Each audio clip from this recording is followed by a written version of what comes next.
প্রবাস মানে বিদেশ বা দূরদেশ। প্রবাস মানে আত্মীয় স্বজনবিহীন বছরের পর বছর একাকী কাটিয়ে দেওয়া। প্রবাস মানে দেয়ালবিহীন কারাগার। প্রবাস মানে শত দুঃখ কষ্টের সঙ্গে বিরামহীন জীবন যুদ্ধ করা। ভাগ্য পরিবর্তনের আশায় জীবিকার তাগিদে কারুর ছেলে, কারুর ভাই, কারুর বাবা, কারুর স্বামী অন্যের সুখের জন্য নিজের সুখ বিসর্জন দিয়ে দেশান্তরীণ হয়। এই দেশান্তরীণ হওয়ার মানুষগুলোই সুন্দর একটি নাম, প্রবাসী। প্রবাসীদের পাঠানো বৈদেশিক মুদ্রা, অর্থ, রেমিটেন্স বাংলাদেশের আয়ের প্রধান উৎস। বাংলাদেশে প্রায় 1 কোটি মানুষ প্রবাসী। এই 1 কোটির সাথে পরিবারের 5 জন করে সদস্য হিসাব করলে মোট 6 কোটি মানুষের ভাগ্য জড়িত। আমি শতকরা 90% প্রবাসী অর্থ সাধারণ শ্রমিকদের কথাই বলছি। প্রবাসীরা মাসিক যে বেতন পায় তার 1/3 নিজের রুম ভাড়া, খাওয়া, মোবাইল, অন্যান্য খরচে চলে যায়। বাকি 2/3 পরিবারের কাছে পাঠিয়ে দেয়।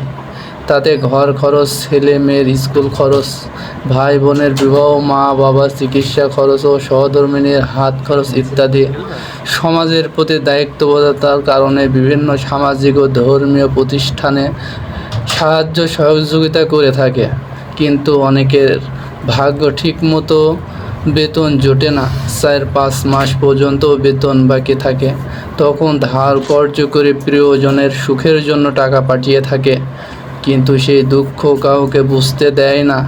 নিরাশার অতল গহ্বরে হারিয়ে যাওয়া মানুষগুলো চোখের নোনা জলে অপেক্ষা করে বুকের কষ্ট বুঝতে না দিয়ে বলে, মা আমি ভালো আছি, বাবা আমি ভালো আছি। প্রতিটি টাকা খরচ করতে থাকে 2 বার ভাবতে হয়। এবার আসি প্রবাসীদের জীবনযাত্রা। কর্মভেদে কাজ বিভিন্ন হয়ে থাকে।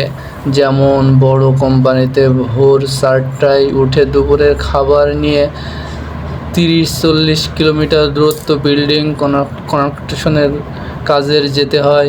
দোকানের চাকরি সকাল 5টা-6টা থেকে রাত 10টা-11টা পর্যন্ত।